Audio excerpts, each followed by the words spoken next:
네, 2시가 되었습니다.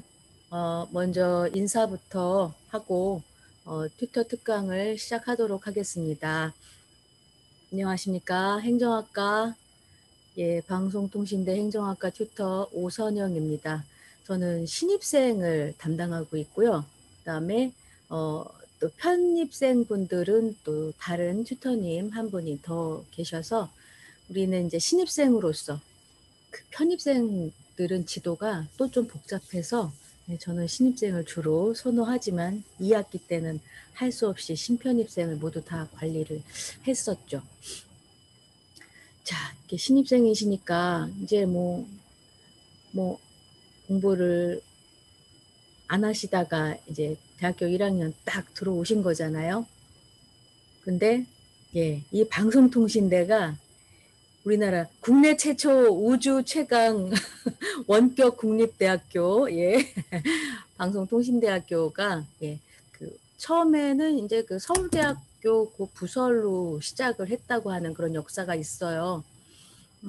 그리고, 예전에는, 저도 모를 아주 어린 예전에는 그, 뭐죠? 테이프로, 카세트 테이프. 우리 그 연령대가 계신 분들은 카세트 테이프가 뭔지 아실 거예요. 그 카세트 테이프로다가 그러니까 뭐 교재와 강의를 구입해서 이제 본인 집에 있는 그 테이프 플레이어에다가 넣고 강의를 듣는 그런 공부를 했었죠. 그래서 아마 지금보다 더 어렵게 힘겹게 공부를 했을 거예요. 그리고 그때는 5년제였고 지금은 이제 4년제로서 뭐 듣기 쉽게 알아듣기 편하게 인강이라고 하죠. 우리 그 연령이 있는 분들은 또 자녀분들이 또 나 어디 뭐 학원 다니기는 싫고 인강들을 내 그러면 이제 인터넷으로 뭐 이렇게 강의 과외를 또 인터넷으로 하잖아요. 그래서 제 목소리와 여러분들의 소리가 들리면 나중에 하우링이라고 이렇게 끼 물리는 그럼 여러분들 귀가 많이 아파요. 그래서 가급적이면 마이크와 스피커는 멀리 떨어뜨리세요. 그랬던 시절이 있었죠. 그러니까 여러분들은 그 시절에 비하면 많이 좋아진 환경에서 공부하시는 것이다. 이렇게 말씀드릴 수 있고요. 먼저 제 소개를 할게요.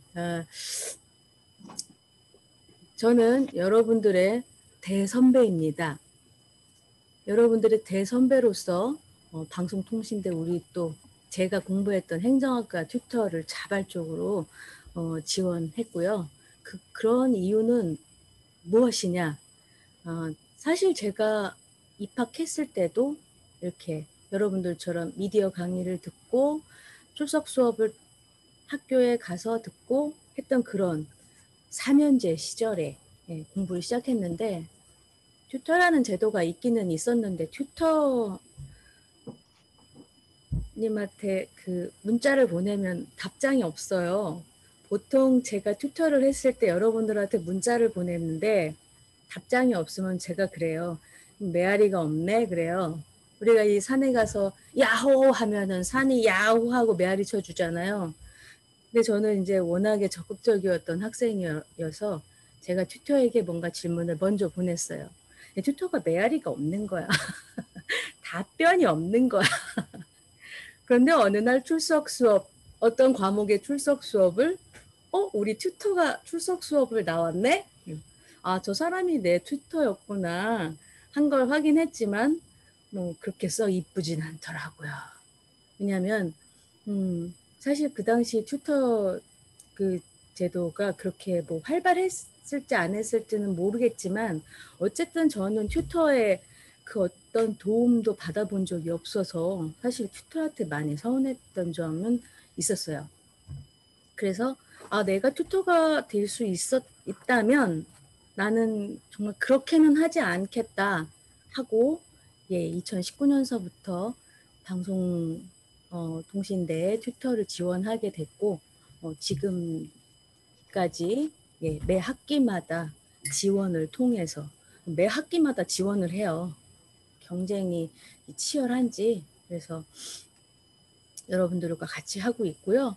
그리고 제가 여러분들의 대선배라는 것은 네, 분명하고요. 저는 2012 학번입니다. 한 9년? 네. 제 두 번째 20살이에요. 네, 첫 번째 20살은 제가 운 좋게도 88학번인데, 네, 아시죠? 88학번. 운 좋게도 88학번인데, 그 당시는 전자계산학과를 공부를 했어요. 그래서 나이에 비해서 제 20대들보다도 더 정보 활용 기기를 잘 다룹니다. 포토샵이나 그래픽 프로그램을 제외한 나머지 우리 여러분들이 아시는 오피스니 PDF니 또는 내가 인터넷 방송을 할 건데 전 그거 다 해봤거든요.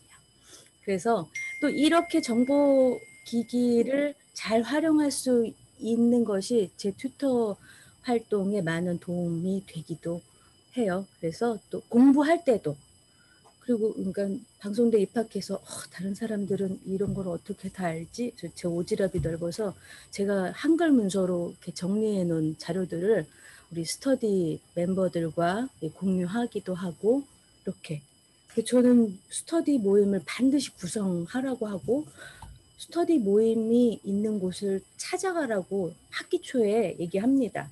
그래서 오늘 튜터 특강은 다음 주에 과제물 특강이 있기 때문에 오늘 튜터 특강은 여러분들이 방송대 입학해서 제일 먼저 무엇을 해야 되는지를 알려드리려고 이 튜터 특강을 시작한 거예요. 저 때, 자, 아이고, 이럴 경우에는 전화를 먼저 받아야 되겠죠?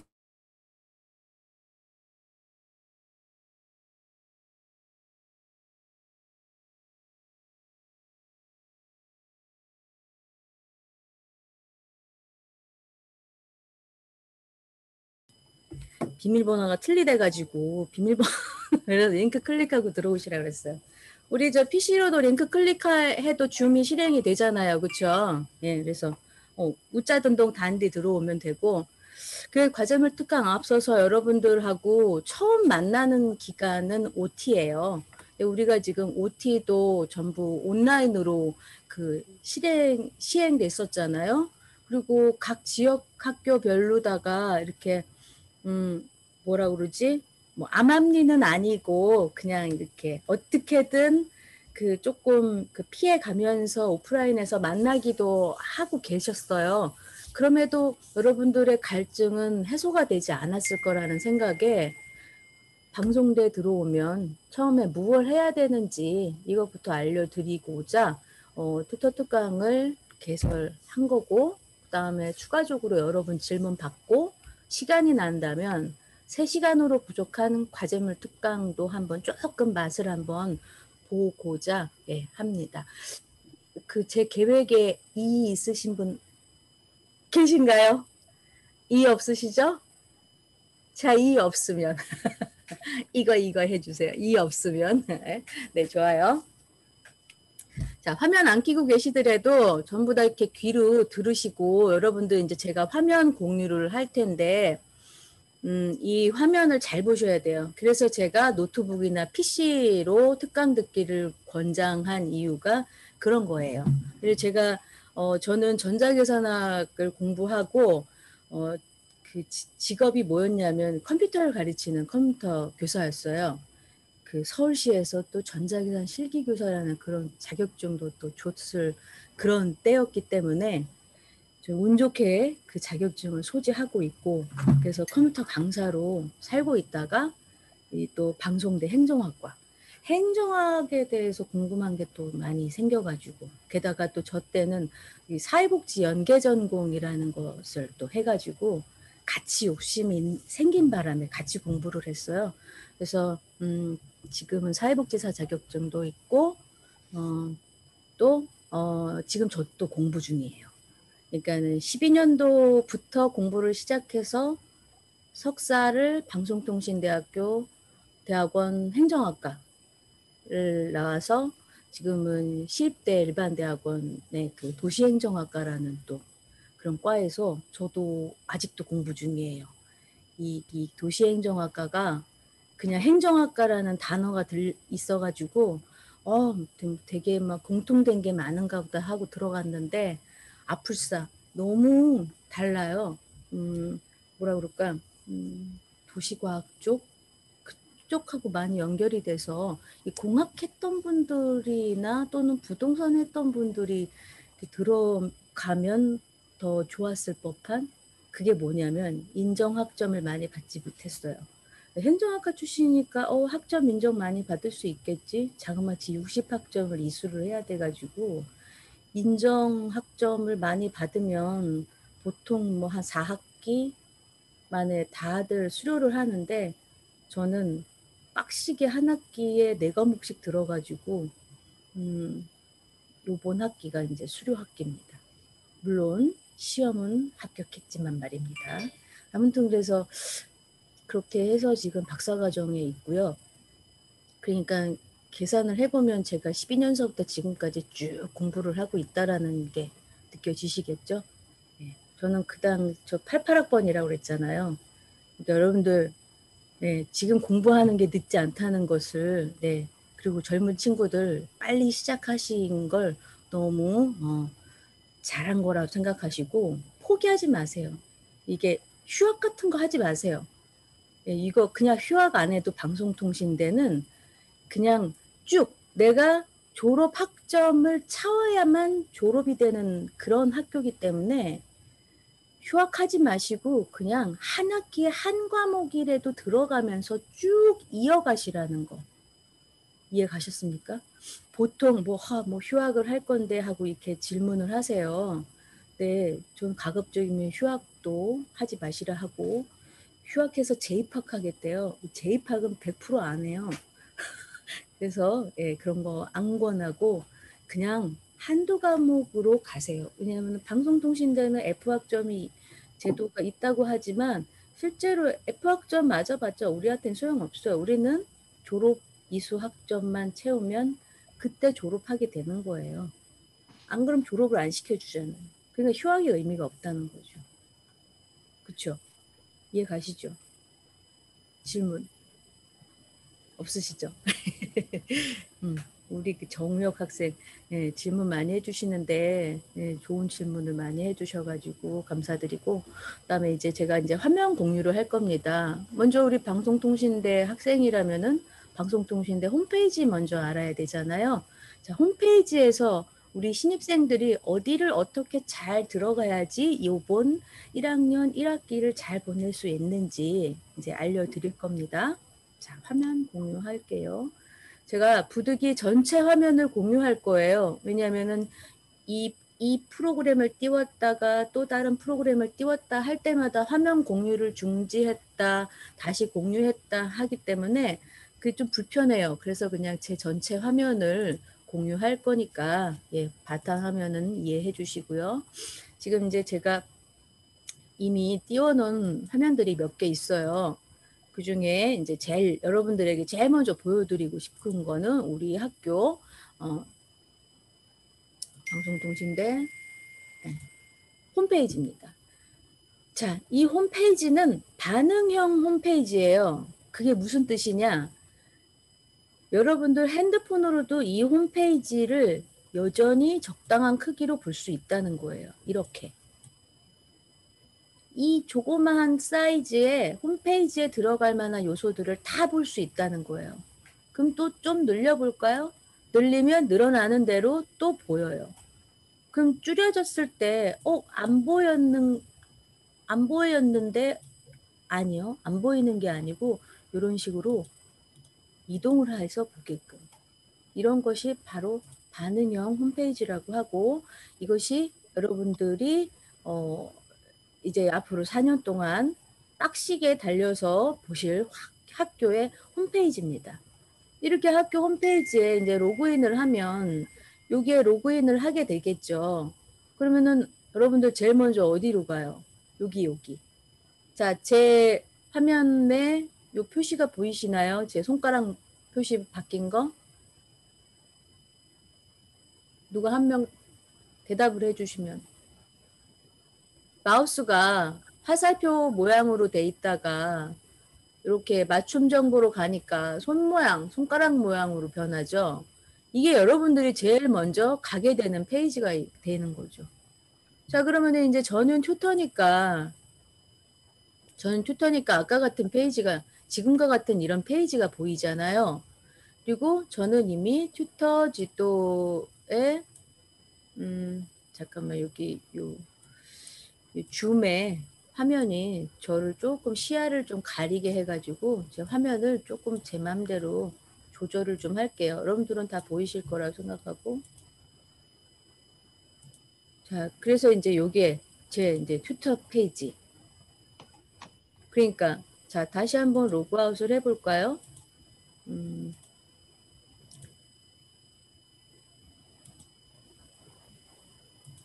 자, 로그아웃 하면 어때요? 방송대 홈페이지에 이제 처음 딱 들어온단 말이죠.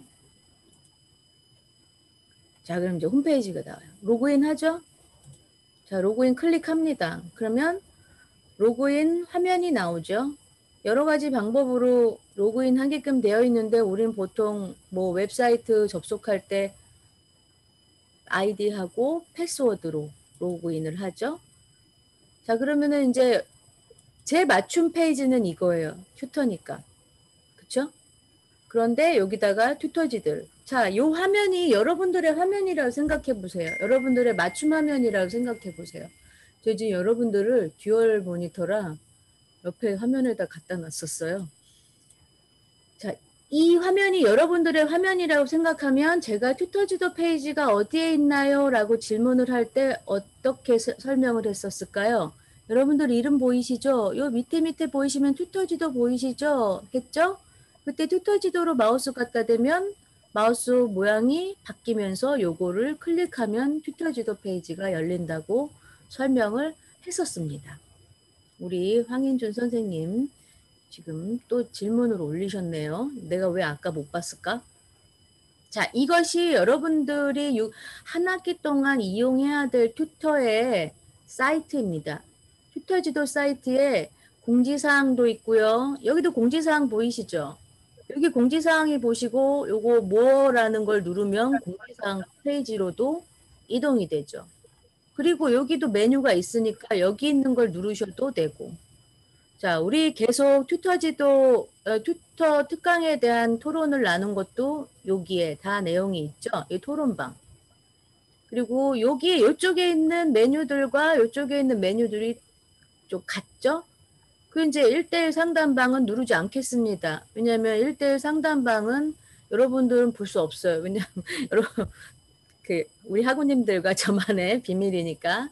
자유 게시판을 누르면은 자유 게시판에도 무언가 말할 수 있죠. 우리 선생님은 꼭 이런 거 질문을 자유 게시판에 하는데 이런 거 가급적이면 Q&A 게시판에 해주시면 좋죠. 그렇죠? 그다음에 자료실. 가급적이면 자료실에다가 여러분들에게 자료가 될 수 있는 걸 올려드릴 수 있는데 가끔가다 Q&A 게시판에다가 뭘 물어보세요. 물어보면 어떻게 해요? 거기다가 바로 해당 도움이 되는 파일들을 드릴 때가 있어요. 그래서 보통은 그리고 이제 이렇게 질문을 이렇게 하실 때 그거에 대한 자료들을 올리기는 하죠. 아, 여기 답변글에 있지? 답변글에 이렇게 제가 이렇게 첨부 파일을 드리기도 하죠. 근데 학기 초에는 여러분들이 뭘 질문할지 몰라 해요. 그렇죠?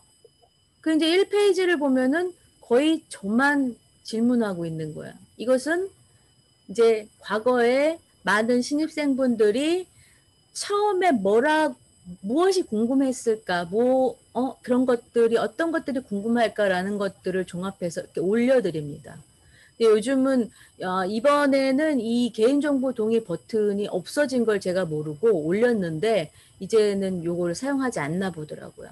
사실 이거를 또 사용한다는 게 조금 말이 안 되는 게 여러분들이 이미 학교를 지원할 때 이 개인정보 사용 동의를 했는데 튜터지도 방으로 들어오면서 또 동의를 해야 되는 게 왜냐하면 튜터지도 방은 신입생들이 봐야 될 그 필수 페이지인데 거기서 또 동의를 하면 궁금해하기도 하고 동의하지 않으신 분들은 글을 못 볼 수도 있기도 할 것 같기도 하고 뭐 이제 그랬던 아무튼 그래서 없어진 것 같고요. 새롭게 생긴 것은 바로 이제 이 형성평가라는 것입니다.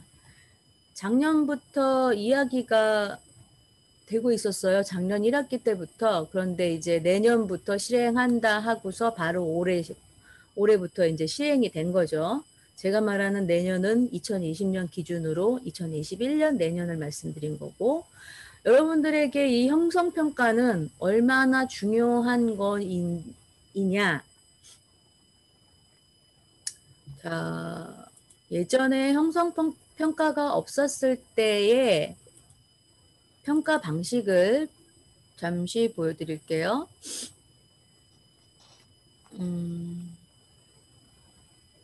자, 이제 그림을. 자, 그림 보이시나요? 방송통신대의 평가 방법은 출석 수업과 과제물 수업 플러스 기말 시험 해서 토탈 100점. 자, 요즘 여러분 출석 수업 받으신 분들도 있고 아직 안 받아보신 분도 있죠. 시험 점수는 만점이 30점입니다. 그리고 기말 시험은 70점 만점을 기준으로 해서 시험 문제가 나오죠. 그리고 합쳐가지고 100점인 거예요. 우리 그 고등학교나 고등학교 때까지는 어땠어요? 중간고사 100점, 기말고사 100점. 그렇게 해가지고 또 어때요? 그 성적표에는 또 다른 또 점수가 또 이루어지잖아요. 방송되는 중간고사는 30점, 기말고사는 70점이라고 써야 합니다. 그런데 이 중에서 2021년부터는 어떤 것이 생겼냐? 바로 이 형성평가라는 제도가 생긴 거예요. 이 형성평가 제도는 여러분들의 학습의 부담을 덜어주고자 했던 거예요. 자, 형성평가 관련한 또 사진이 있는데 자, 아이고, 좀 줄일까? 예. 자, 이렇게 줄여도 보이시죠? 자, 형성평가의 점수 배점은 이렇습니다. 이제 기존에는 중간시험 30점과 기말시험 70점이라고 했었어요. 그것을 개선한 것이 형성평가에게 20점을 주겠고 기말시험에 50점을 주겠다는 거예요. 이것이 여러분들한테 얼마나 유리한 건지는 나중에 코로나 끝나고 겪어봐야 알 건데 예전에 기말시험은 이랬습니다.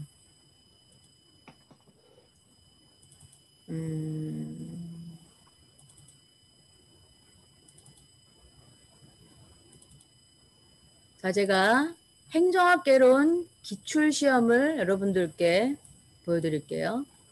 자, 여기 행정학개론 기출시험입니다. 2014년도 1학기에 출제된 기출시험 문제입니다.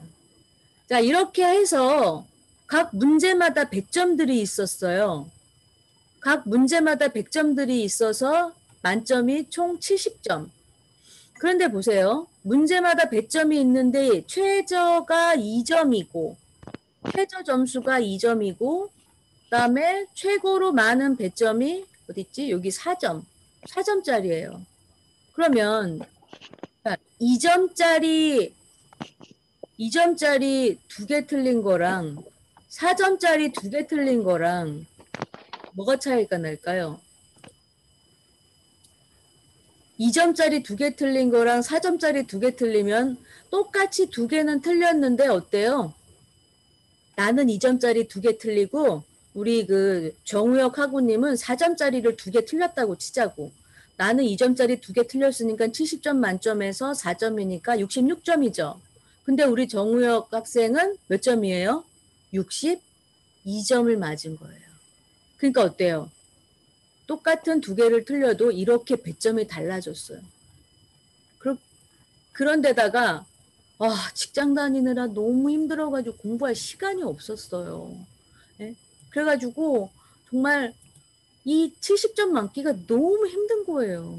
그런데 다행히 여기에 있는 70점 중에 20점을 지금은 교양 과목에만 그 한정돼 있지만 다음 학기부터는 이 형성평가가 많이 전공 과목까지 범위를 늘린다고 하잖아요.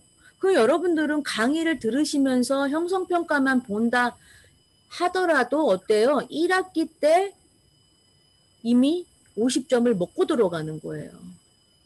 1학기 중반부 때. 왜냐면 중간시험까지 치자면. 자, 중간시험 30점은 목숨 걸고 30점 맞아줘야 됐어요. 우리가 70점 시절이었을 때는. 아까 어딨지? 사진 하나. 이때는요. 무조건 출석 수업을 들었습니다. 왜냐하면 이 출석 수업 대체 시험이라는 것이 문제가 엄청 어려웠어요. 문제가 15문제입니다. 15문제이고 배점이 2점짜리였어요. 그런데 쉬울 것 같은데 택도 없는 소리. 그러면 형평성이 유지가 되지 않았어요. 왜냐? 직장 다니면서 연가 내고 연차 내고 반차 내고 막 이렇게 해가지고 출석 수업에 어렵게 주말이든 휴일이든 참석해서 막 밤 10시에 끝나는 출석 수업을 한 2, 3일간 했단 말이죠. 그렇게 수고한 사람들의 그 수고와 출석 수업 참석 못하고 그냥 뭐 휴일 기말 시험 보기 일주일 전에 출석 수업 대체 시험을 보거든요. 이때 하루 가가지고 시험 보고 온 사람과의 노력을 감히 다를 수가 없었어요. 그래서 출석 수업을 들은 사람에게 점수를 더 후하게 줬어요. 때문에 뭐겠습니까? 대체 시험 문제는 어려웠다는 거예요. 그래서 절대로 출석 수업 대체 시험을 본 사람들이 만점을 맞았다는 말을 내 여태 들어본 적이 없습니다. 자, 그리고 과제물 시험.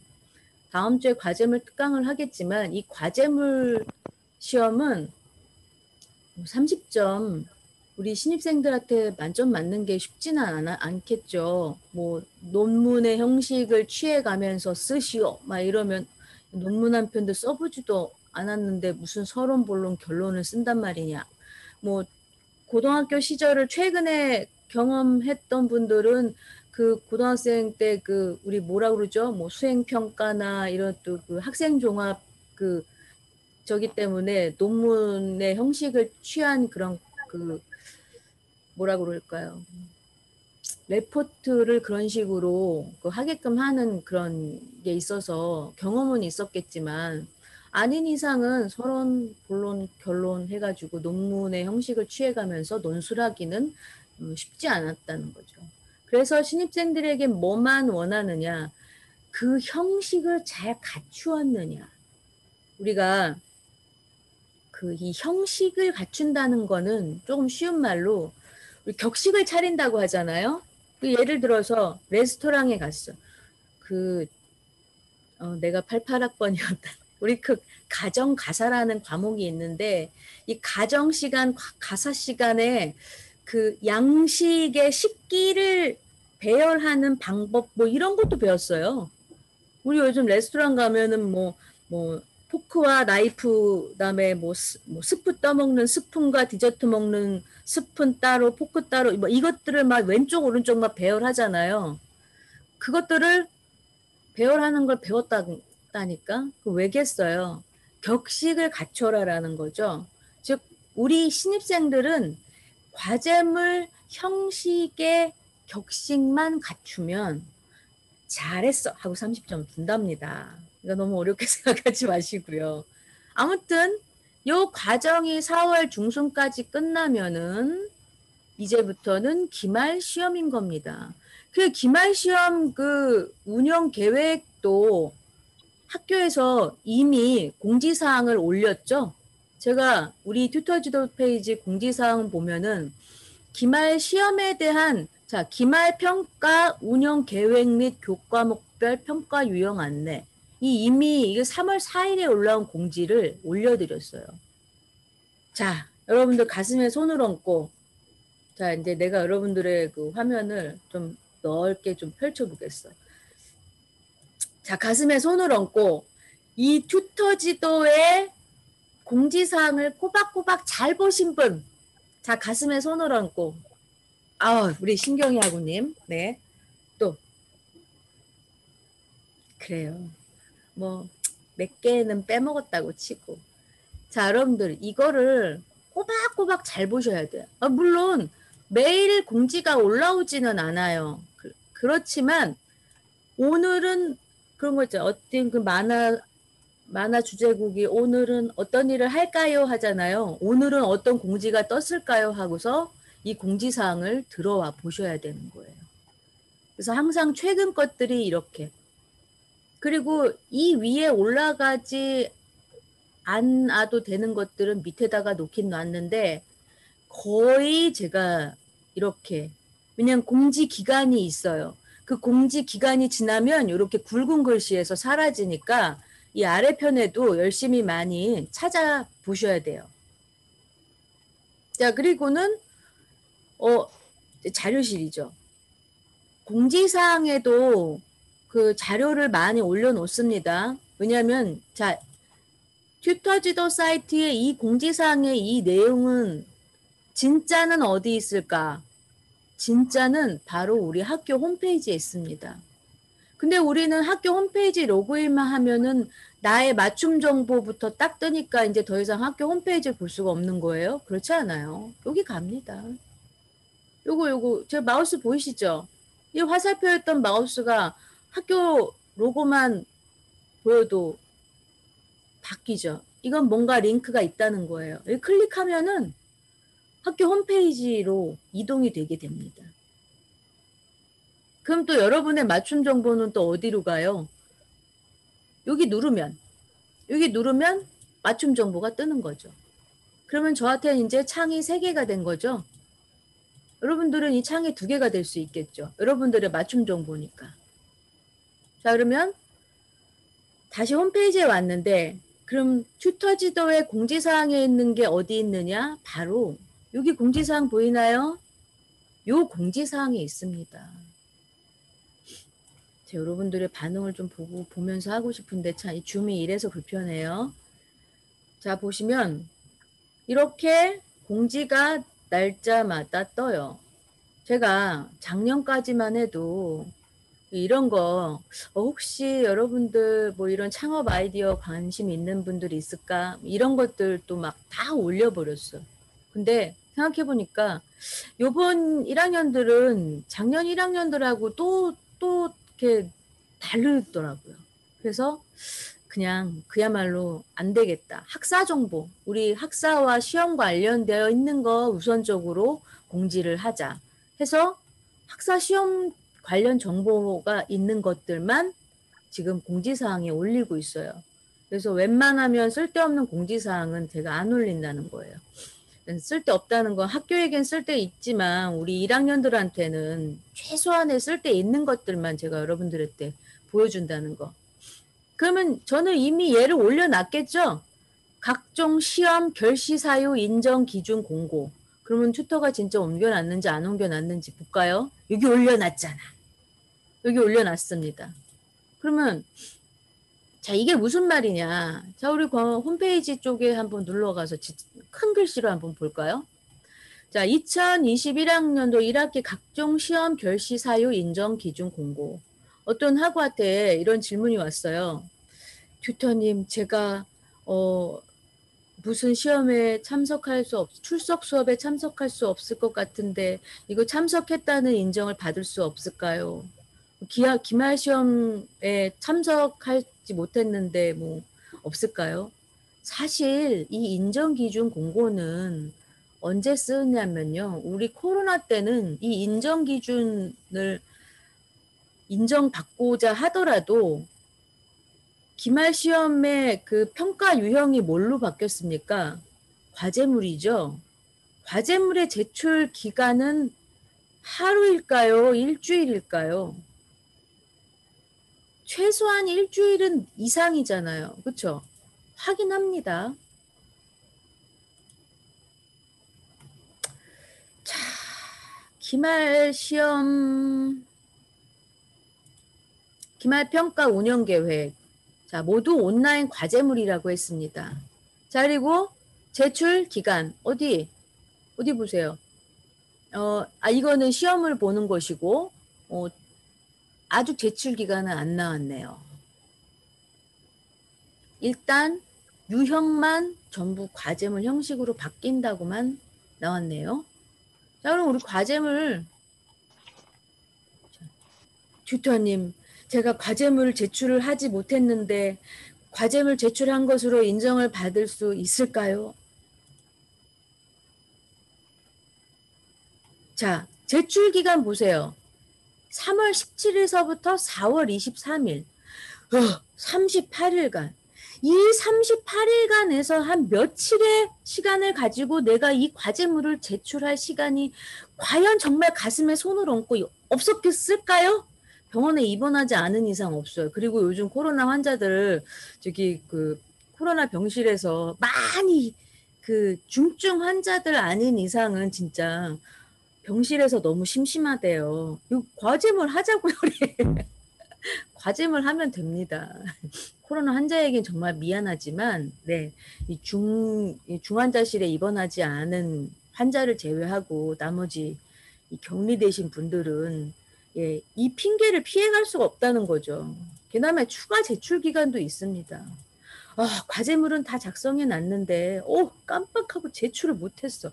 2, 3일 동안 하세요. 다만 2, 3일 동안 제출하면 어떻게 될까요?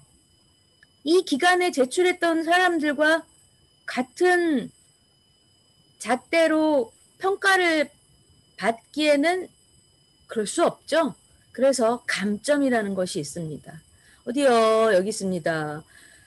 1점. 추가 기간 제출 시 마이너스 1점 감점 처리. 그렇다는 것이죠. 자, 그렇다면 다시 홈페이지로 가서 자, 이러한 공지사항들을 항상 홈페이지에서 볼 줄 알아야 되는데 우리는 아직 그걸 잘 활용하지 못해서 튜터지도라는 제도를 이용해서 공지사항에 여러분들에게 피가 되고 살이 될 만한 내용들을 제가 모아 오는 거예요. 그래서 튜터지도의 공지사항은 진짜 여러분들의 피가 되고 살이 되는 자료들 외에는 없기 때문에 여기라도 보셔야 돼요. 그리고 이제 저같이 수년 전에 첫 번째 20살을 경험했던 분들은 이 방송대 홈페이지 공지사항을 보시면서 또 다른 나의 재능을 발견하기 위해서 이러한 것들을 또는 내가 공부를 하려고 직장을 퇴사까지 하고 왔는데 공부하다 보니 시간이 좀 그렇고 내가 이런 시간에 조금 아르바이트를 좀 하면 좀 괜찮지 않을까? 다 학교에서 그런 기회도 줍니다. 자, 21학년도 1학기 근로장학생 선발 공고, 교외 근로. 교외는 학교 밖이라는 거죠. 이런 공지, 이런 것들은 제가 어디다가 올리냐면 튜터 지도에 자유 게시판에다가 올려요. 여기 보면은 근로장학생 선발 공고, 교외 근로. 이렇게 여러분들께 여러분들 이런 정도의 근무 시간에 일하시면서 공부하시기 어떻습니까? 괜찮으시다면 지원해 보세요. 이렇게 여러분들에게 알바 자리까지 이렇게 딱. 그런 다음에 자, 여기 그럼 이런 자료밖에 없느냐? 가끔가다 제가 자료에서 행정학과 홈페이지에서 퍼왔습니다 하죠. 여기 보면은 수업과 시험 관련해 가지고 어디에다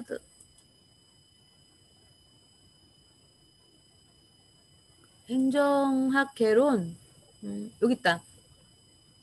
자, 요거 보세요. 수업 행정학과 행정학 개론 출석 수업 자료 해서 학과 홈페이지 행정학 개론 출석 수업 자료를 올렸다고 했죠. 그럼 우리 학과 홈페이지는 어떻게 가지? 자, 먼저 홈페이지로 나갑니다. 대학, 대학원. 요 메뉴를 클릭해요. 자, 행정학과는 이 계열 중에 인문학과 자, 인문학대학, 사회과학대학, 자연과학대학, 교육과학대학. 우리 행정학과는 학문의 분야가 과학대학입니다. 제가 말씀드린 학문의 분야는 사회과학대학이다. 이거를 인지하고 있어야 돼요, 일단. 자, 사회과학대학에 보면 여러 대학이 보이죠? 법학과, 행정학과, 경제학과, 경영학과 쭉쭉쭉쭉 사회복지 연계전공 사회복지학과. 우리 행정학과죠? 자, 행정학과를 클릭합니다. 그럼 행정학과래요?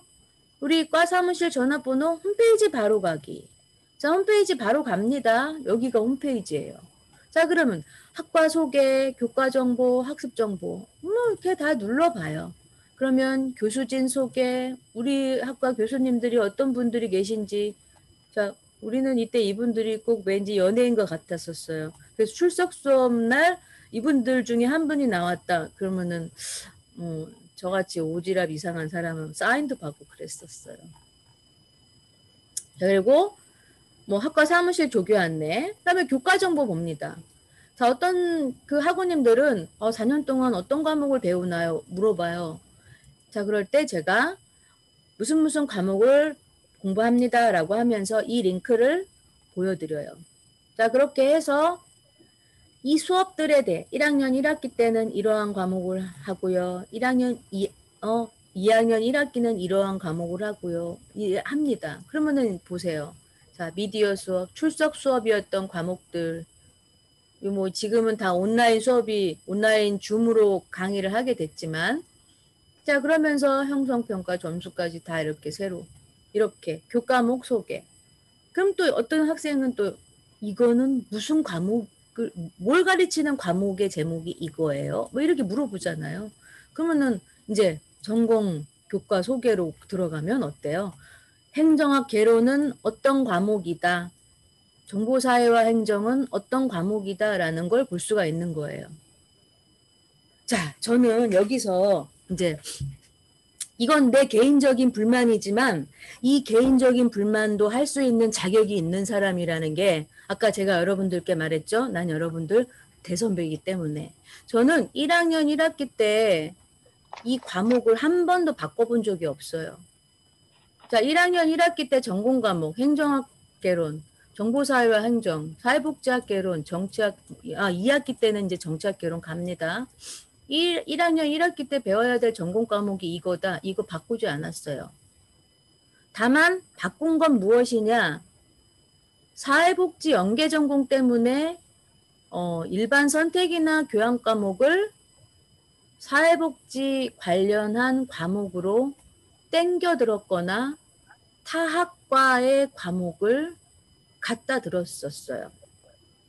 지금은 사회복지학과가 생겨서 거의 그런 뭐 광클릭의 이런 경쟁은 없었겠지만 저 때만 해도 연계 전공이라는 거가 있어서 이 타학과의 사회복지학 그 과목을 막 그야말로 우리 저 게임 잘하시는 분들 광클릭 알죠? 막 우리 아들도 게임을 너무 잘하는데 광클릭을 해가지고 막 그 과목을 선택을 해서 수강을 할 수 있도록 해야 돼요. 예를 들어서 자, 지금 정보사회와 행정 그리고 1학년 2학기 때 들어야 될 정치학 개론이며 국제정책과 통상 갈등, 발전행정론 1학년에 들어야 될 이 과목들이 왜 1학년에 배치가 되었을까요? 저는 이렇게 생각했어요. 행정학 공부를 시작하는 사람들은 최소한 1학년 1년 동안 들어야 될 가장 기본적인 것들의 소양이구나라는 거. 행정학 개론, 행정학도가 행정학 개론. 이 개론이라는 게 뭡니까? 입문서라는 거잖아요. 한마디로 기초학습서인데 기초학습서를 3학년 1학기 때 듣는다는 건 말이 안 되잖아요. 그렇죠? 그 3학년에 들어야 될 과목을 1학년은 1학기 때 땡겨와서 들으라고 해서 이미 듣고 계신 학생들도 있기는 있더라마는 처음엔 정말 모르는 사람들한테 그러면 안 되는데 정말 너무하는 거예요. 행정학 개론도 모르는 사람한테 공기업론을 같이 들어요.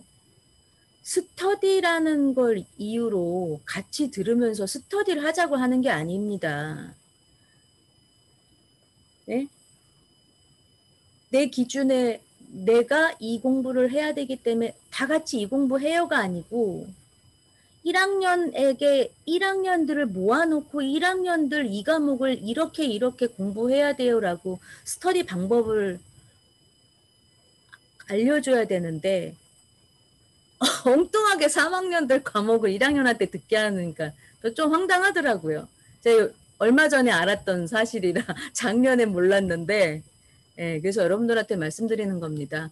학년별 과목을 가급적이면 특별히 전공 과목은 학년별로 들어주시는 게 좋다는 거예요. 안 그래도 다 공부하면 재밌어요. 그러니까 땡겨서 안 들어도 된다.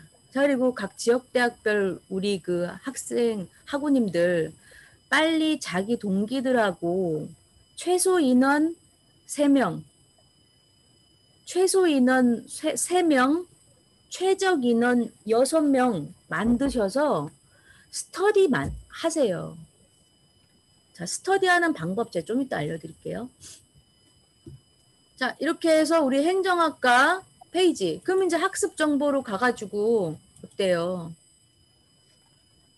학습 정보. 우리 여기 학과 공지. 특별히 이제 이 학과 공지가 우리 출석 수업과 관련되어 있는, 지금 보세요. 요거 행정학과 행정학개론 출석 수업 자료 제가 여기서 갖고 왔다는 거예요. 그게 바로 학과 공지 페이지에 올려져 있다는 거죠. 자, 플러스 표시를 누르니까 학과 공지의 페이지가 다 열리죠. 여기에도 자료가 있기 때문에 여기도 여러분들이 이제 수시로 왔다 갔다 해야 될 곳인 거예요. 튜터 지도는 1학기 때만 다닌다면 이 행정학과의 요 페이지는 4년 내내 왔다 갔다 하셔야 돼요. 교수님이 어떤 정보를 주실지 모르잖아요. 그렇죠? 그리고 또 이런 거 있어요. 지금 이제 코로나가 시행 중이지만 이제 요즘은 이제 줌으로다가 각 지역대에서 수업을 하잖아요. 그러면은 자, 행정학과 전체 수업 정보는 행정학과에서 받는다 하더라도 각 지역대마다 또 출석 수업에 들어가는 교수님들이 다를 거 아니에요. 뭐 교수님 한 명인데 같은 날 뭐 여기저기서 출석 수업이 있단 말이에요. 그러면 어때요? 교수님 한 분은 여기 가는데 그 나머지 한 3곳은 어때요? 외부 강사 선생님들이 들어간단 말이죠. 그럼 그분들의 수업 자료가 따로 있겠죠. 그것들은 각 지역대학의 출석 수업 자료실이라는 것이 따로 있어요. 그럼 각 지역대학은 우리 어디로 들어갈까요?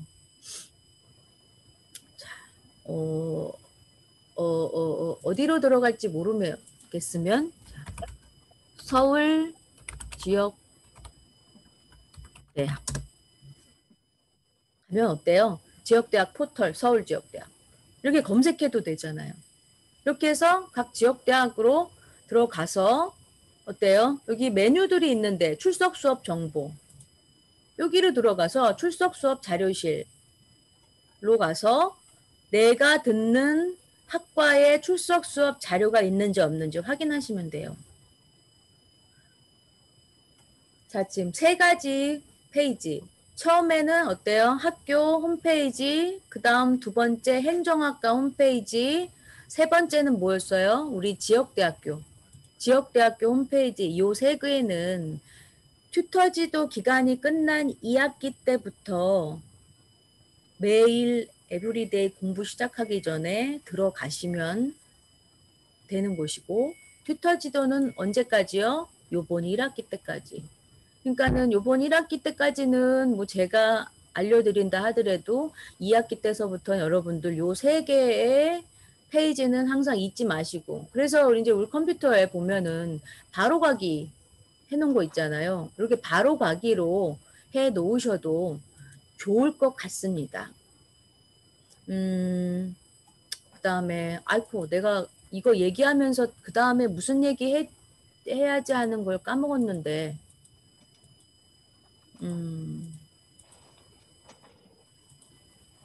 뭘 까먹었을까요? 알리가.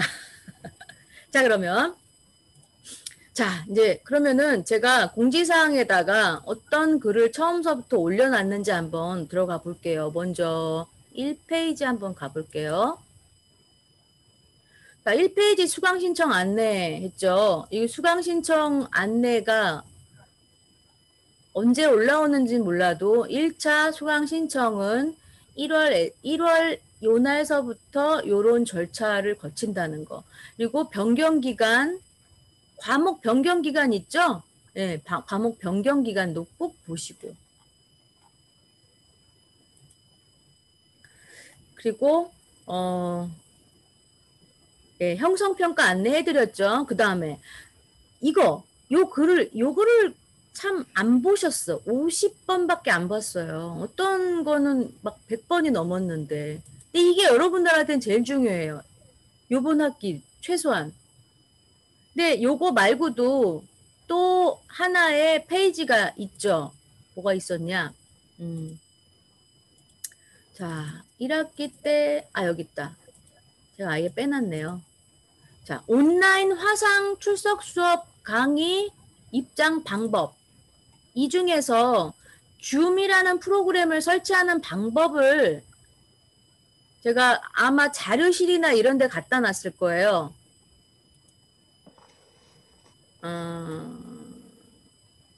입장 방법. 어디다 자료실에 올려놨을 텐데, 자, 일단 꺼냈으니까 보죠. 자, 줌을 설치하는 방법. 아직 출석 수업 안 한 학생들 잘 보세요. 자, 내가 PC나 노트북으로 설치할 겁니다. 자, 그러면, 자, PC는 이게 1페이지가 아니구나. 자, 줌 설치 방법. 자, 먼저 인터넷 브라우저 하나를 띄워놓고서는 어떻게 해요? 줌어스라고 입력합니다. 근데 이미 이 파일은 여러분들에게 제공된 파일이라 이렇게 마우스를 갖다 놓으니까 어때요? 오, 이 링크가 변하네? 이거 딱 클릭 한번 하면은 링크가 열린다고. 한번 클릭해볼까요? 보세요. 다음 사이트를 연결하라고 합니다. 열까요? 허용. 허용하면 다음 사이트가 이렇게 열려요. 그러면서 어때요? 자, 무료 가입 절차를 시작하기도 하지만 줌은 가입하지 않고도 줌 강의를 들을 수가 있어요. 그러니까 이거는 여러분 마음이라는 거지. 자, 그런 다음에 어때요? 자, PDF 파일을 또 한번 보죠. 그런 다음에 어떻게 해요? 어때? 다운로드. 이걸 받으래요. 근데 어디서 받으려는지 이걸 안 나오죠. 자, 지원. 지원 클릭하니까 아까 좀 뭐가 보였는데 어머, 영어로 나와. 여러분들한테 영어로 보이면 안 되는데. 자, 리소스. 여기 리소스에 있네요. 줌 클라이언트 다운로드. 그러면 자, 이 PDF와 똑같이 생긴 화면이 진짜 화면에도 나오죠. 이걸 다운로드 받습니다. 요걸 다운로드 받으면은 그 다음 페이지처럼 이렇게 여기에서 다운로드가 받아지고 설치를 한다는 거예요. 그렇게 해서 다 설치가 되면 이렇게 실행이 됩니다. 그럼 보세요. 제가 가입하지 않아도 된다고 한 게 왜 이겠어요? 회의 참가라는 요 글씨를 클릭해서 회의 아이디, 우리 튜터지도 페이지 보면은 제가 회의 아이디 올려놓은 거 있잖아요. 요 회의 아이디, 요 숫자를 여기다가 입력하면 되는 거예요. 여기다 입력하면 되고, 그다음에 회의 클릭하면은 다음 페이지가 있을까요? 어디 볼까?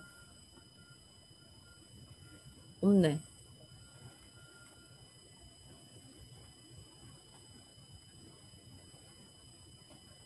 이게 끝이네.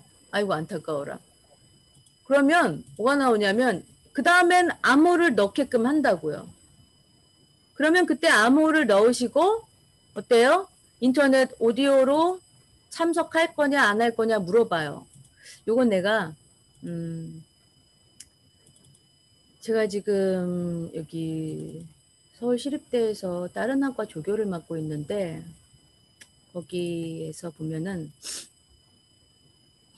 여기 있는 자료가 있습니다. 그렇게 해서 이제 비밀번호까지 입력하면은 이런 메시지가 떠요. 오늘 윤경희 선생님 요거 보셨어요? 요 창? 인터넷 오디오로 통화 요거 클릭하시고 들어오신 거죠? 고개 끄덕해 주세요. 그랬잖아요. 이렇게 하면은 윤경희 선생님의 목소리가 저한테도 들리고 그렇게 된다는 거예요. 그렇게 해서 이제 여러분들이 이렇게 들어오게 되는 거예요. 그게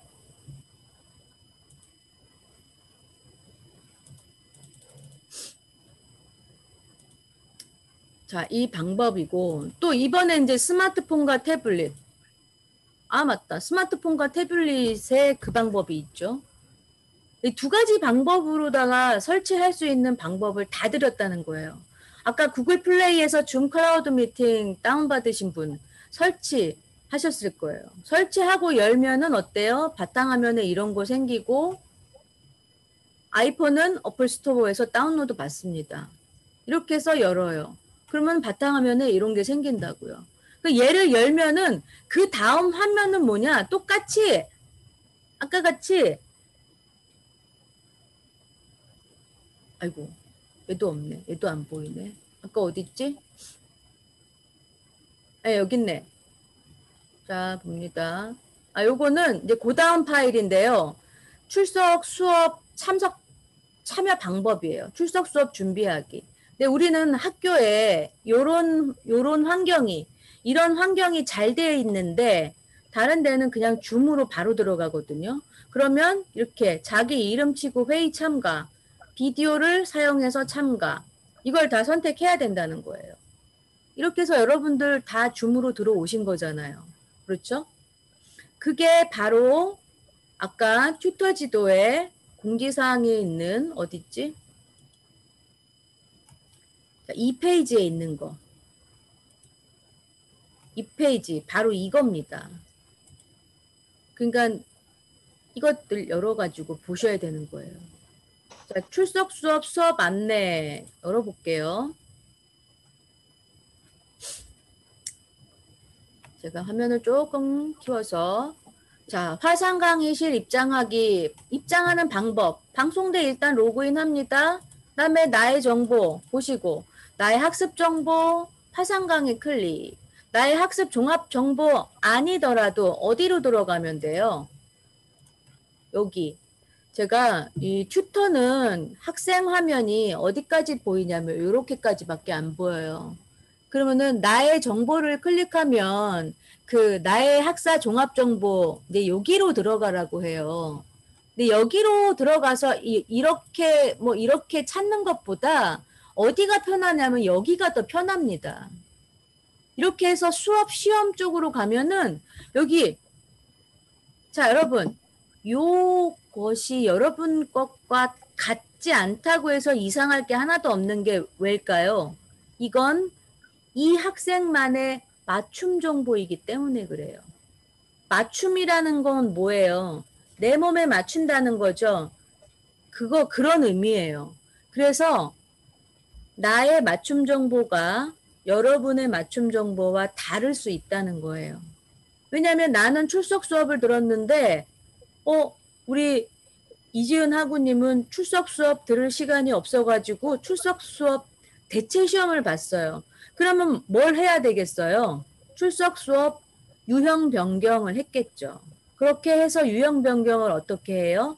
대체 시험 과제물을 선택해 놨겠죠.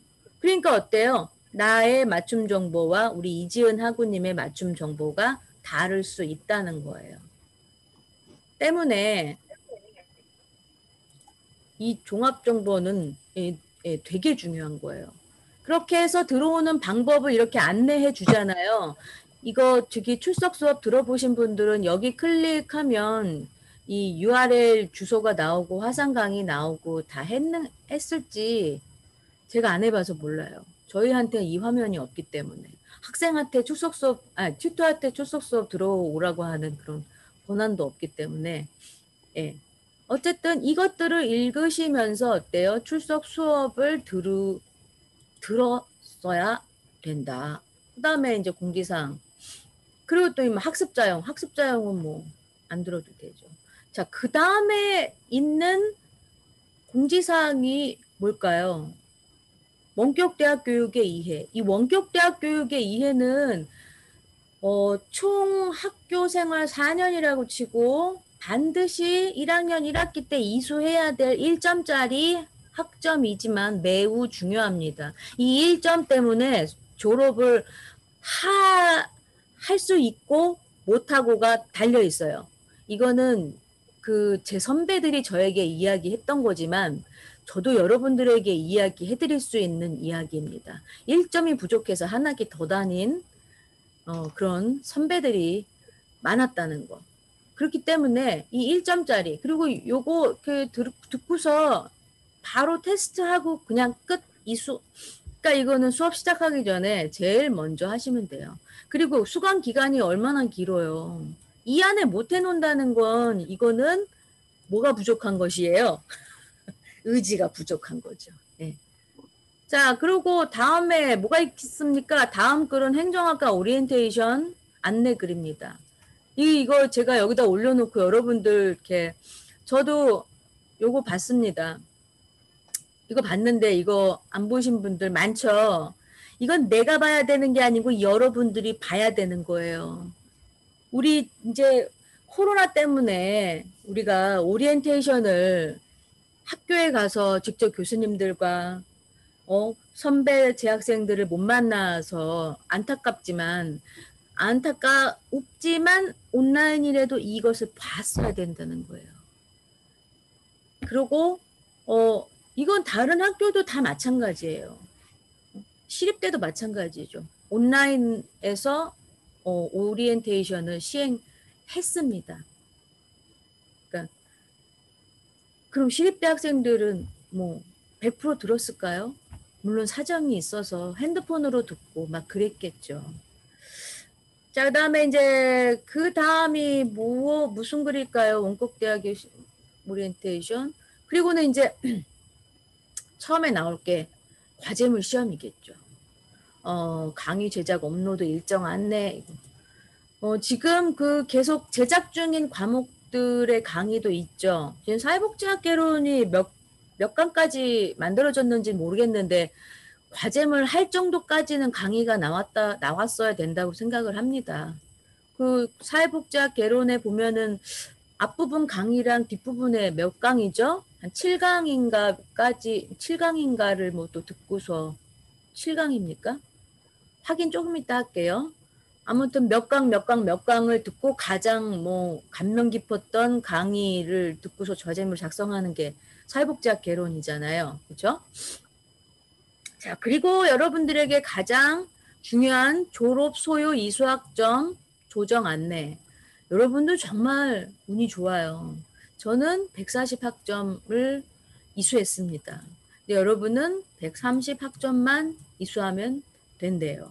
너무 좋아요. 너무 좋으나 정말 그러면 정말 더 공부를 열심히 해야 된다는 겁니다.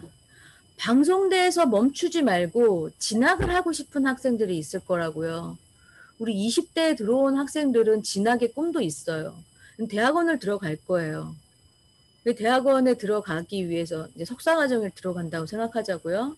이 석사과정은 같은 계열로 간다면 행정학과 내가 130학점 맞은 어떤 지식이 기반이 탄탄해야 되는데 방송대라고 막 강의도 안 듣고 막 기출문제, 시험문제 막 보고 공부하고 시험만 보고 이랬던 선배들이 많습니다.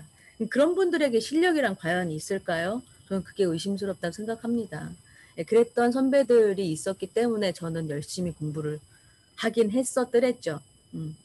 어쨌든 자, 우리 신입생분들에게 좋은 이 소식은 졸업할 때 이수해야 될 학점들이 10점이나 줄었다는 거. 세 과목 그리고 어때요? 나머지 1점 원격 지역대학 이 1점이 여러분들을 도와준다는 게 바로 이 점수에서 나오는 거예요.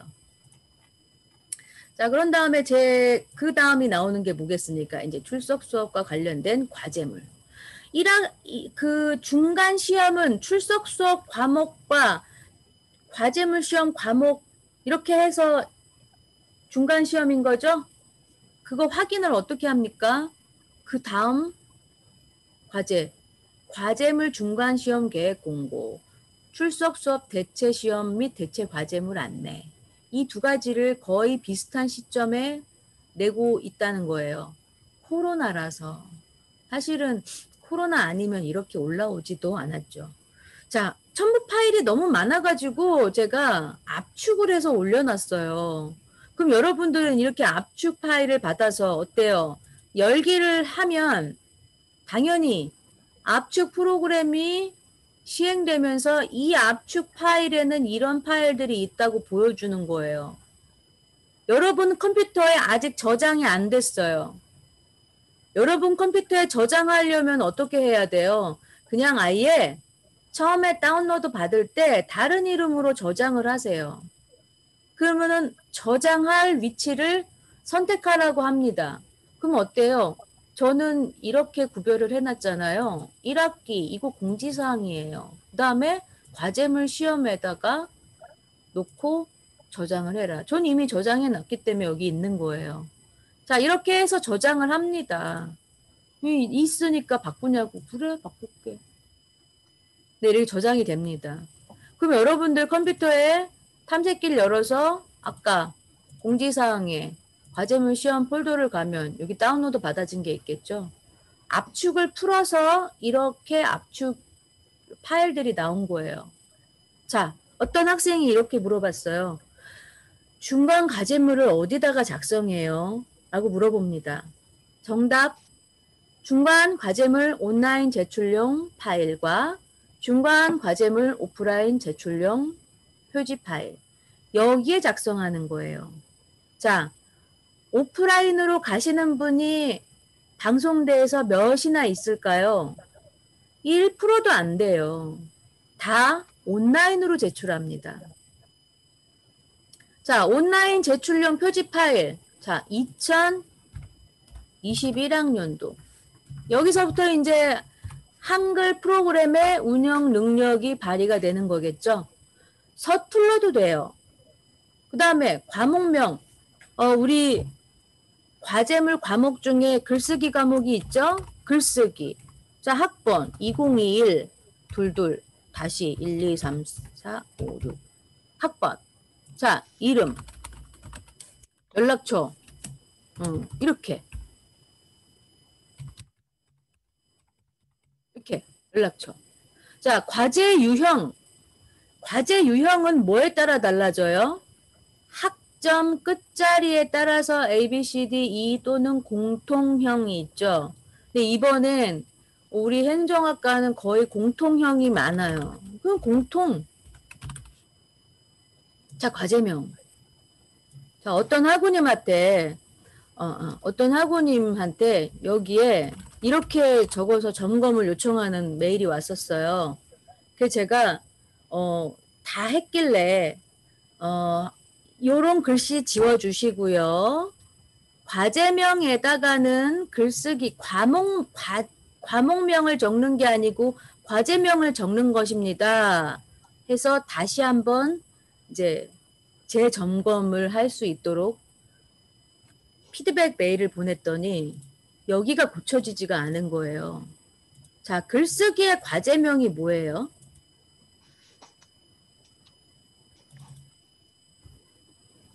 자, 행정학과 글쓰기. 공통형이죠. 자, 다음 중 한 문제를 골라서 4,000에서 7,000자 분량의 완성된 글을 작성하시오. 과제명이 어떤 거예요? 이거죠? 코로나가 바꾼 나의 일상. 그러면은 과제명 이 정도를 어때요? 뭐 그냥 이렇게 해서 복사를 하든지 복사를 해서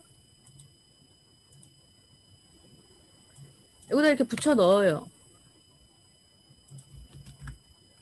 그러면은 뭐 여기까지 되게 보기 싫어. 그러면은 내가 편집 능력이 좀 된다 싶으면 뭐 이 정도 이렇게 편집해서 가지고 올 수 있겠죠. 그렇지만 여러분들 이런 거 안 해도 돼요. 그냥 갖다 붙여 와요. 다만 글꼴만 통일을 해주세요. 여기에 있는 글꼴이 무엇인지 확인하시고 신명전에 그러면 과제의 글꼴도 같은 글꼴로 통일을 합니다. 무엇과? 여기에 있는 글꼴들과. 그 다음에 지시사항이 뭐예요? 여기 과제 작성 시 유의사항, 교재 두부 글쓰기의 기본 요건, 이런 것들을 잘 따라주세요. 자, 핸드폰으로 보시는 분들 보시라고 좀 크게 확장했습니다. 확대했는데, 자, 너무 고마워요. 서른본론 결론과 같은 목차는 불필요하대요. 이 여러분들에게 얼마나 기쁜 소식입니까? 이거 안 해도 된다는 거잖아요. 그냥 서술만 하시면 된다는 거예요. 그러나 3번이 중요하죠. 타인의 이야기를 무단으로 옮기거나 타인의 과제, 상업 자료를 표절할 때는 어때요? 감점 처리한다는 거죠. 그냥 빵점 주겠다는 거예요. 근데 저도 이 글쓰기 수업을 당연히 해봤겠죠. 여러분들의 대선배인데. 근데 이제 이 당시는 이 문제가 아니잖아요. 아니었습니다. 왜? 이때는 코로나라는 전염병도 없었잖아요. 근데 만약에 지금 이 과제를 하라고 하면 저도 진짜 할 말 많을 거예요. 이 과제 하나로 그냥 여러분들이 그냥 말씀하듯이 쓰는 거예요. 그렇다고 해서 사투리 쓰시면 안 되는 거고. 그쵸? 자, 이렇게 해서 과제물 표지. 여기 있잖아요. 과제물 어떻게 작성해요? 이제 질문 해결됐죠? 자, 질문 해결됐습니다. 과제물 표지가 여기 있다는 거. 그 다음에 컴퓨터에 의해 과제가 뭐예요? 라고 물어보는 학생이 있어요. 그거 어디 있어요? 이거. 이거 파일 이름이 뭐예요? 일반 학우용 중간 과제물 과제명이잖아요. 그쵸? 일반 학우용. 어떤 학생이 이런 걸 질문했어요. 일반 학우용은 뭐고 재소자용은 뭐예요? 라고 물어봤어요. 자, 여러분, 재소자라는 말은 무슨 말일까요?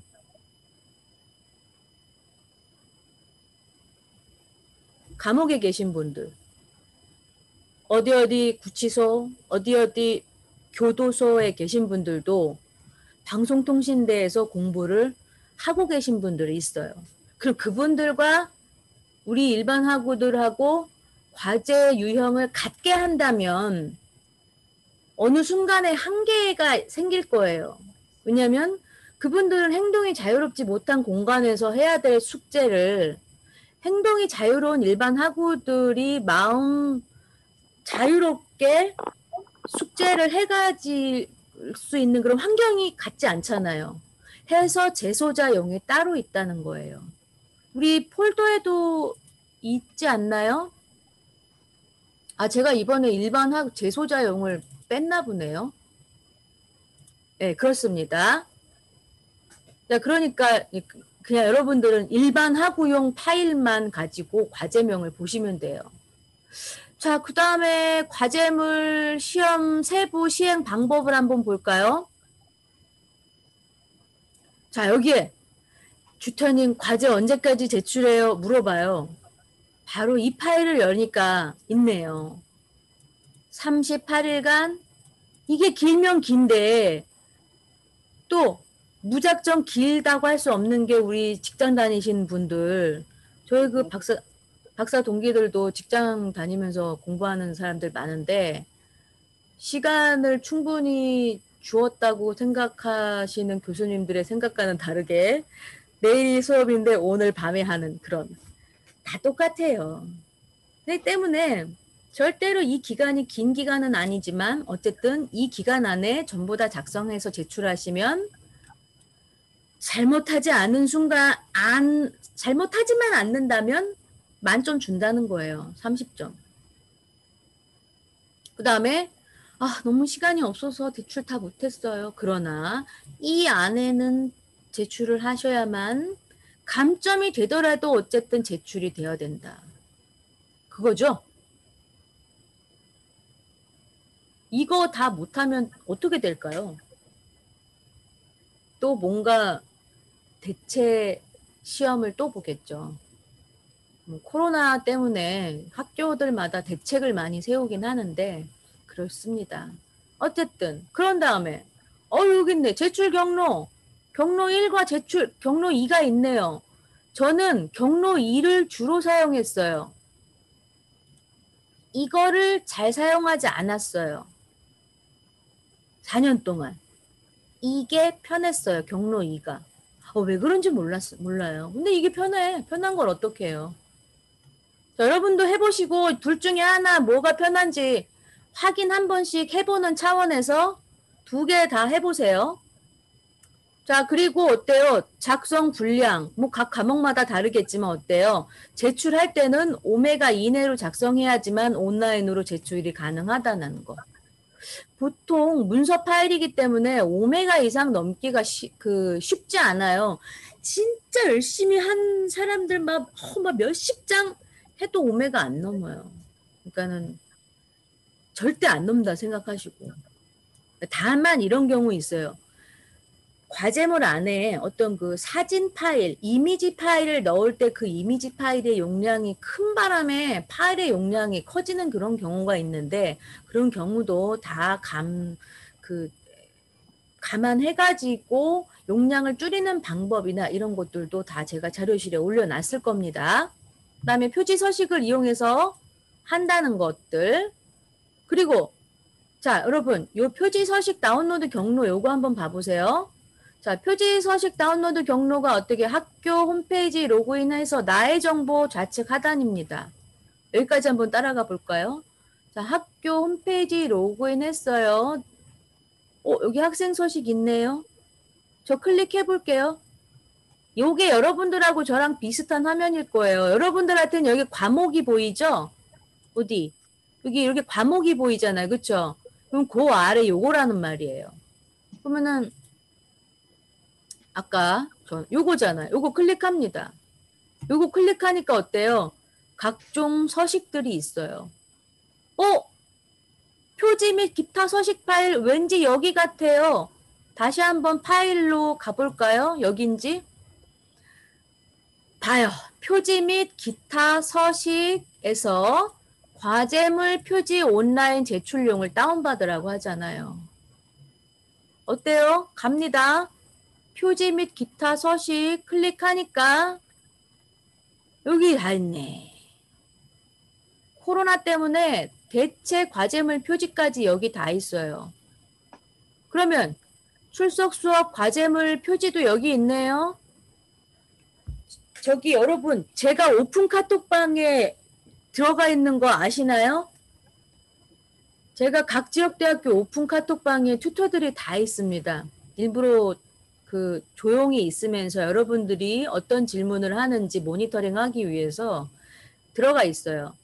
이런 거 다 물어봐요. 그럼 저는 이런 글을 어디다가 올릴까요? 튜터 지도에 자료실에 올려놔요. 그래서 각 과제물별 표지 여기 보세요. 출석 수업 과제물 표지. 이거 이제 얼마 전에 어떤 학우님이 오픈 카톡방에서 물어보시길래 제가 올려놓은 겁니다.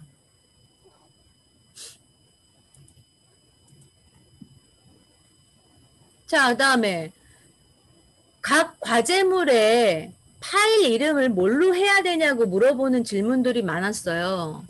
여기 있습니다. 여기 있네요. 중간 과제물일 경우 중간 과제물 과목명 학번. 우리 옛날에는 그냥 과목명 학번만 적어서 온라인 제출하면 됐는데 이제는 앞에다가 과제물의 성격까지 집어넣어야 되네요.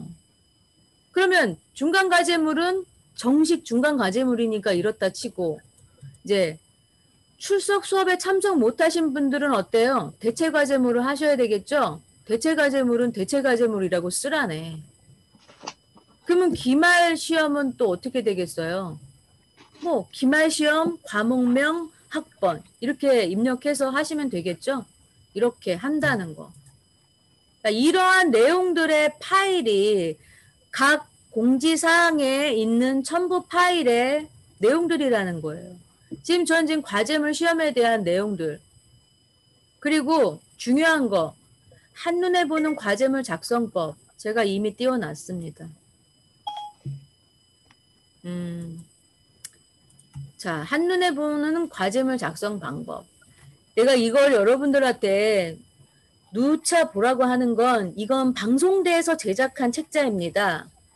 방송대에서 과제물을 하기에 적합하도록 만들어진 책자이기 때문에 최소한의 정보가 들어있는 거예요. 과제물 왜 작성하는가? 여러분 궁금하셨죠? 과제물 왜 작성하는지.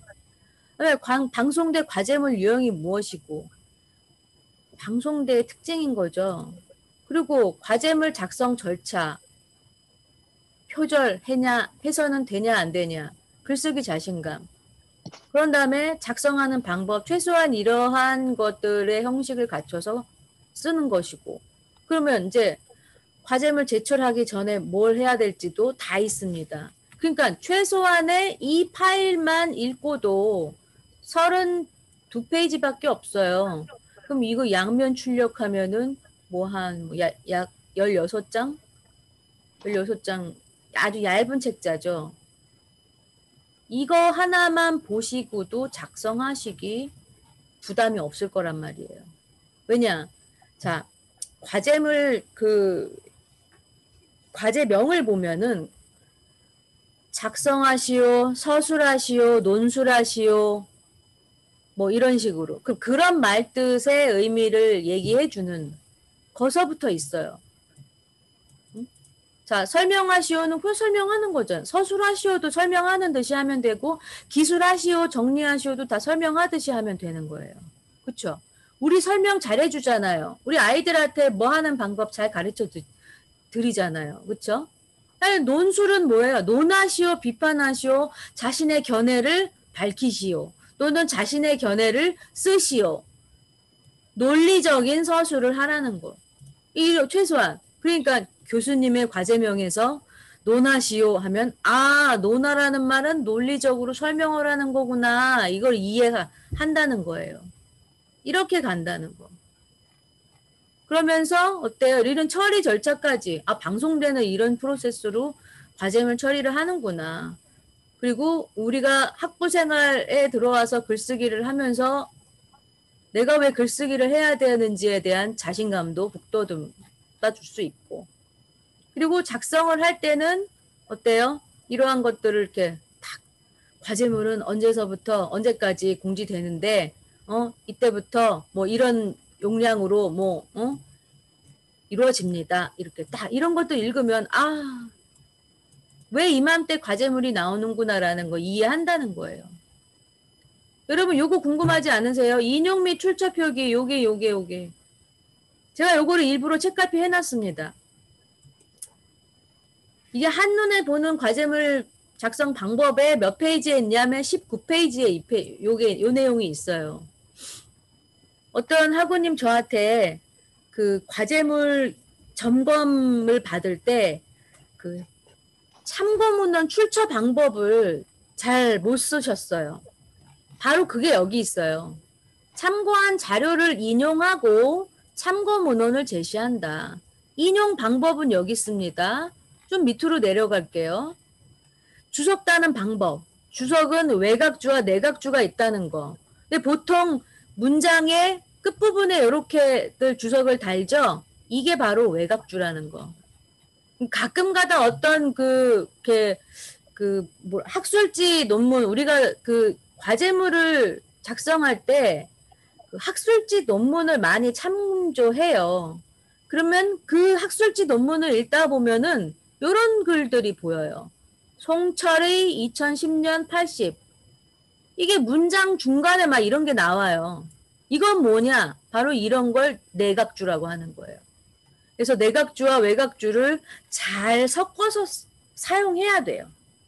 그럼 이제 결정적으로 내가 우리 학생들, 그 학생에 대해 지적했던 게 뭐냐면 참고문헌이었어요.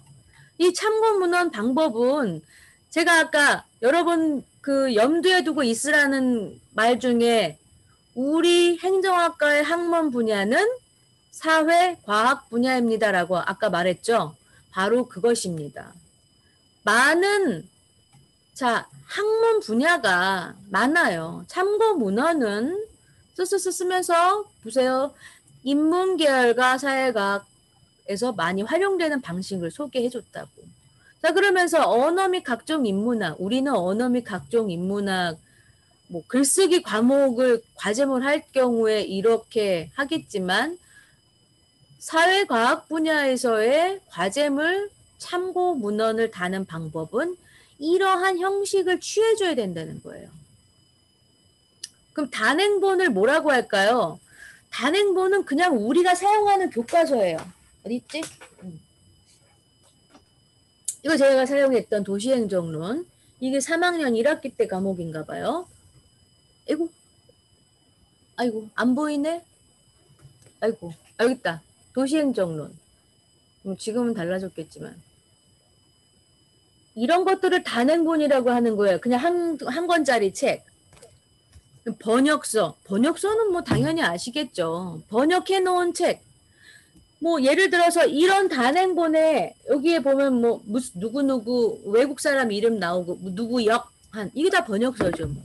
그다음에 학술지는 어떤 뭐 리스나 뭐 그런 곳에서 다운받아서 사용하는 이러한 학술지 논문을 아주 조그만 용량으로 쓴 논문이죠. 그다음에 학위 논문은 석사 학위 논문, 박사 학위 논문 이런 논문들을 참고 문헌에 쓸 때는 이런 식으로 한다는 거예요. 그다음에 신문 기사를 참고 문헌에 적을 때는 어때요? 먼저 기자 이름을 쓰고 그 신문 기사의 제목을 쓰고 신문사 이름, 몇 년, 몇 월, 며칠 일자 신문을 참고했다라는 걸. 인터넷 자료도 마찬가지입니다. 자, 위키백과에 인공지능이라는 거를 검색했네요. 링크 다 달 필요 없어요. 그냥 위키까지 쓰고 내가 뭘 검색했는지만 쓰시면 돼요. 링크를 다 달면 아주 곤란해집니다. 링크 다 안 달아도 돼요. 외국의 단행본이나 외국 학술지는 이렇게 쓴다. 이거 어느 분야? 우리 사회과학 분야에서. 그리고 뭐 검토 수정하고 그리고 제출한다. 이러면 되는 거죠. 자, 그러니까 이거 하나만 보고 과제물 작성하더라도 여러분들 충분히 과제물을 쉽게 작성할 수 있다는 겁니다. 자, 그러면 이제 요걸 볼게요. 이거는 제가 따로 어디 자료실에 올려놨나 할 거예요. 그 학과에서 선정한 우수 과제물 샘플.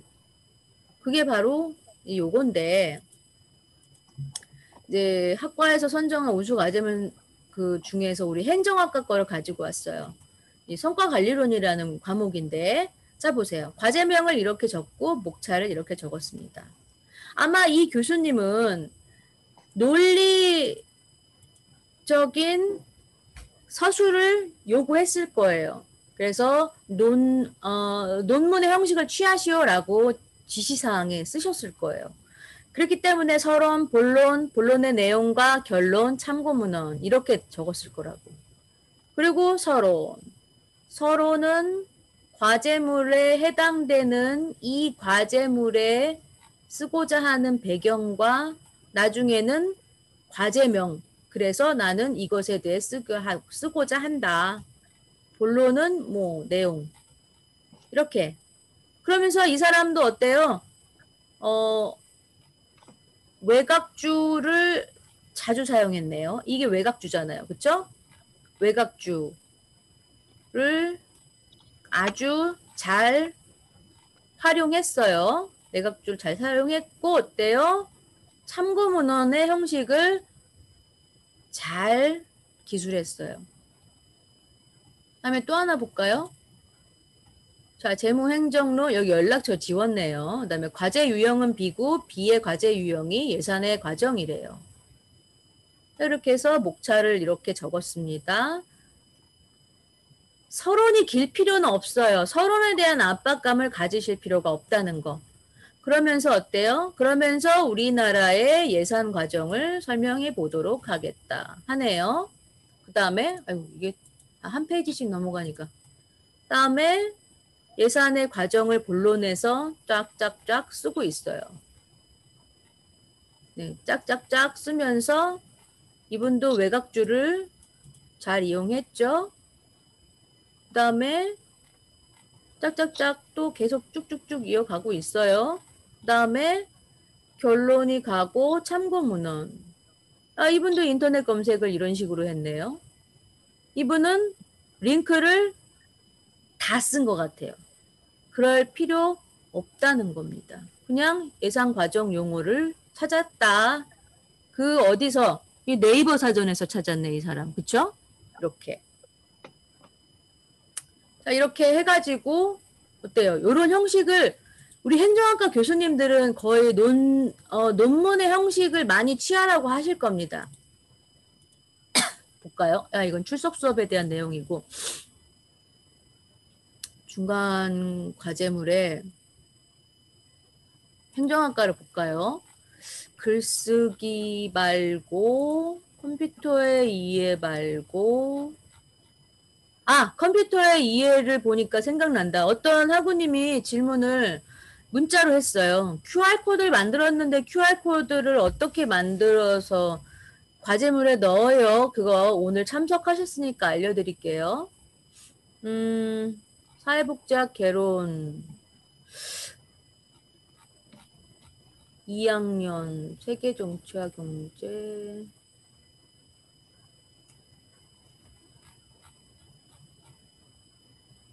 한국사회 지금 중간 과제물 맞죠? 여기 있다.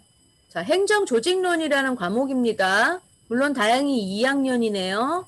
서론, 본론, 결론의 목차를 구성하여 작성할 것. 가급적이면 이렇게 하라고 하세요, 교수님들이.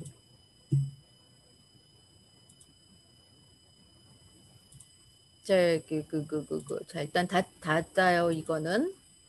자, QR코드를 입력하는 방법. QR코드 하나를 만들어야 되겠는데, 우리 QR코드 어디서 만들어요? 그냥 포탈에다가 QR코드 만들기 하면 나오잖아요. 그쵸? 오, 카카오 QR 체크인 사용 방법. 이건 아니네? 자, 쭉 내려가 보죠. QR코드 만들기.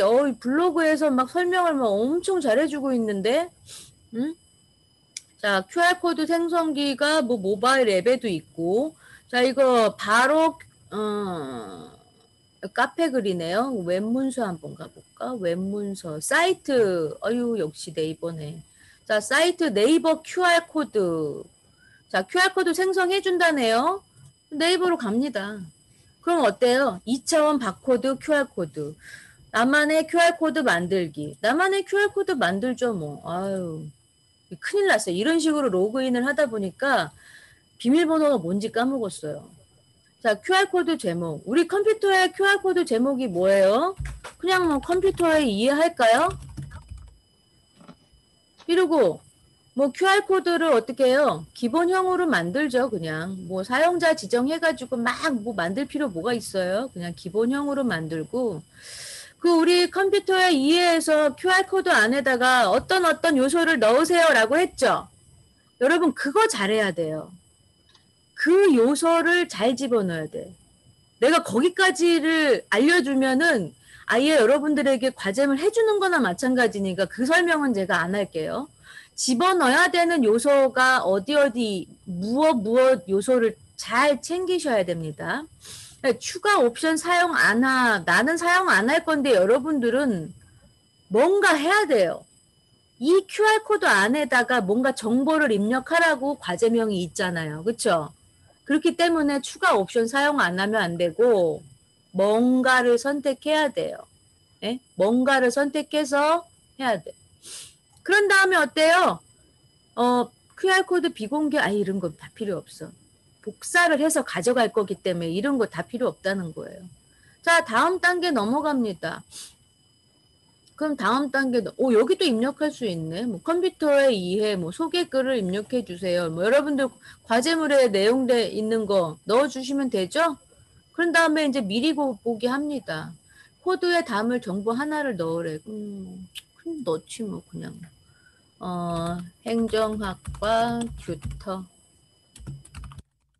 됐어. 넣었어요. 그리고 미리 보기 할까요? 컴퓨터의 이해. 오케이. 작성 완료. 이게 아이고. 이게 요 QR코드의 내용이라는 거. 실제로 제가 핸드폰으로 촬영을 한번 해볼게요. 여러분들한테는 잘 안 보이시겠지만 핸드폰 카메라로 제가 이거 QR코드를 한번 해볼게요. 오케이. 그러니까 사파리 열기가 딱 나오네.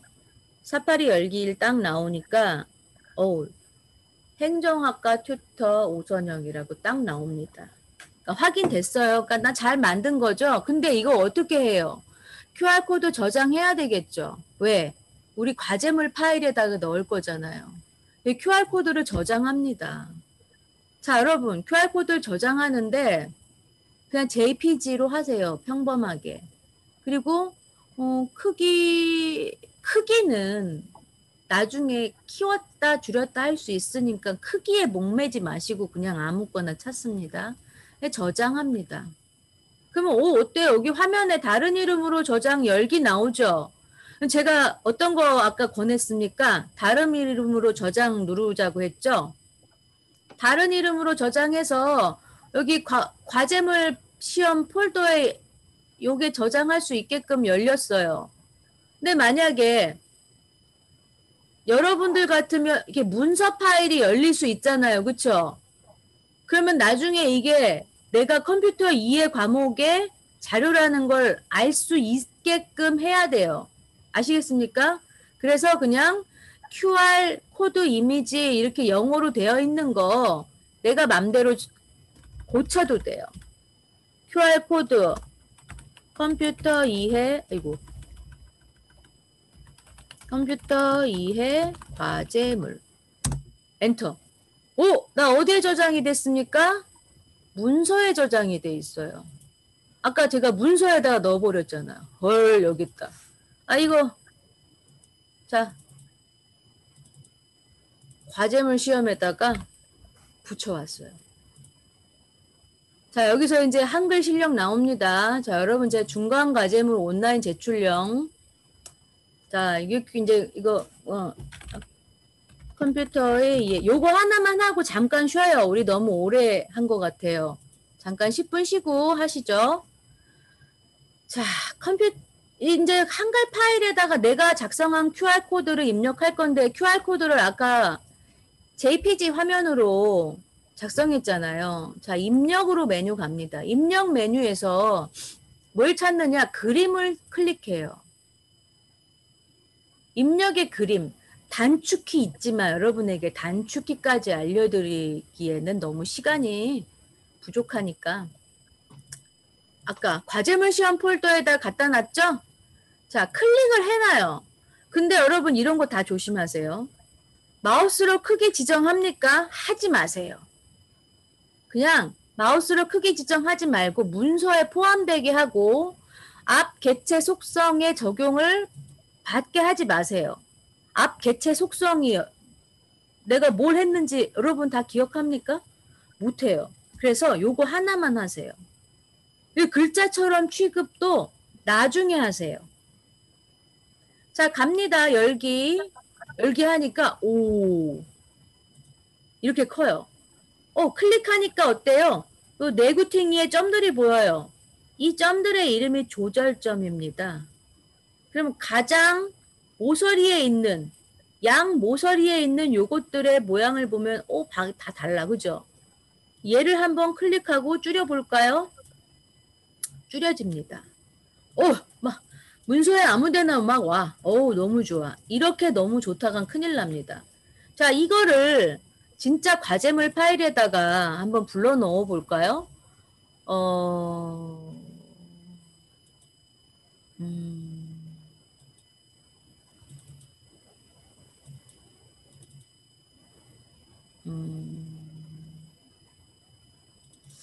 아이고, 제가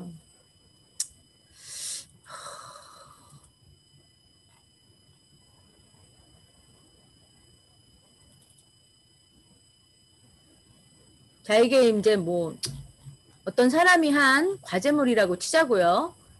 이걸 내가 막 아무 데나 붙여놨어. 오, 이래버려. 큰일 나죠. 이러면 안 되죠. 네. 여기다 갖다 놔야 되는데, 이상해져. 그쵸? 이럴 때는 마우스 오른쪽 키를 누르고, 자, 마우스 오른쪽 키를 누르는데 어떻게 눌러야 되냐면은 얘를 클릭한 상태에서 마우스 오른쪽 키를 눌러서 개체 속성으로 들어가서 이때야말로 글자처럼 취급을 해서 설정을 해줘야 되는 거예요. 그러면, 이게 뭐지?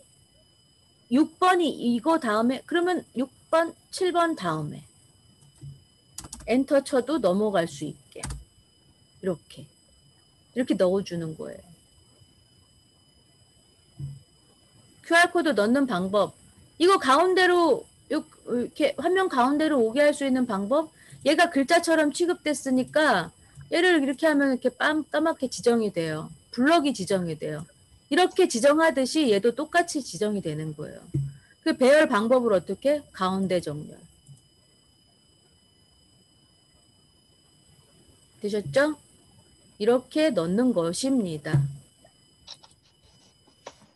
자, 지금 중반부에 왔는데 쉬는 시간 10분 가지고 난 다음에 질문 받을게요. 너무 오래 앉아 있었어요.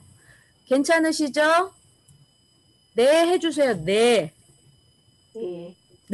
네. 그러면은 지금 3시 42분인데 3시 50분? 네. 50분에 자리로 다시 돌아오겠습니다. 네, 일단 수고하셨어요.